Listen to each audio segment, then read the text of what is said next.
Well, tonight we're having a meeting for our proposed village of Greenview, and it's an area that has quite a few businesses and a lot of entities, and we would like to keep it as a very strong entity in the future as we go forth. And so we're trying to propose limits today to incorporate an area so that we have a voice with the Missouri Department of Transportation, that we can see some growth in our business areas, that we can have some bond money maybe to do septic and water in the future. We just basically want to see growth and see us stay as a viable part of the community. The committee that's working to form the village sees a lot of the advantages as being able to have infrastructure, being able to ask for bond money to help fund this infrastructure, being able to see growth and have other businesses come into our area since we're so centrally located in the corridor of Highway 5. The disadvantages people feel are an increase in sales tax, or I know there's some concern that people think there's going to be an increase in property tax.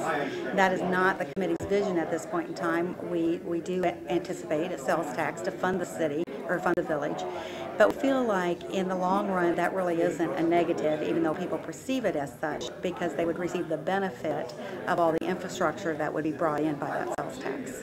Well, currently, yes, we are about 1.5%, probably less than any other entity if they go to shop in Walmart and Camdenton, or if they go over to Pruitt's, to Hy-Vee, and some of the other businesses that we all like to shop at. They are paying actually an increased sales tax over what they would pay here in Greenview. We would like to at least be able to match that and keep that money right here in Greenview to see that same kind of growth that they've experienced in Sunrise Beach and Laurie and Osage Beach. We'd like to see that right here in our area as well. Well, the boundaries are somewhat irregular, and so it's hard to just fine-tune where the boundaries are. We do have a map. It's available on our website, which if people just go to www.greenviewmissouri.com, they can get on our website, see the proposed boundaries. And basically, it's somewhat irregular because we try to keep it small so that we could just be a village. If you go over 400 inhabitants, then you get into a fourth-class city situation, and then you have to provide some infrastructure that we are not willing to try and take that big of a leap at this point in time. We decided we had to crawl before we walk. But I think you have to start somewhere, and I've been at the lake since the 1980s, and I've seen the growth, and we would like to make sure that Greenview is managed growth. And I think without a voice and without being able to open that dialogue to the entities that you need to talk to, being an unincorporated area, we have no voice. And we would like to have postal services here. We would like to see our own address and have our own identity. And we can't do that without becoming a village. If we stay as an unincorporated area, you know, we risk the fact of at some point having maybe Highway 5 bypass us. We have no voice in what happens with MoDOT, because as an unincorporated area, we have no voice. And so we basically rely on the Camden County Commissioners to talk for us. With a voice, we could at least open up that dialogue and talk about the impact to the Greenview area.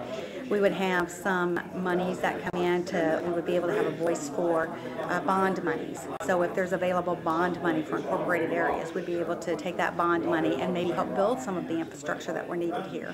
So I just see that as we go along, if we can have a voice, if we can have some management in that voice, we'd be able to just have really good structure and be able to be a growing community, and hopefully all of our property taxes would be improved because of the infrastructure that we would have at that point in time.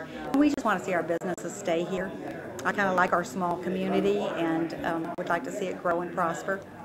There is a list of our committee members on the website. They're welcome to call any of the committee members. They can call myself. They can get on the website. They get all the information. They can email us off that website, and we made it very, very easy for them to contact any of us. From Sunrise. You don't have to worry about it.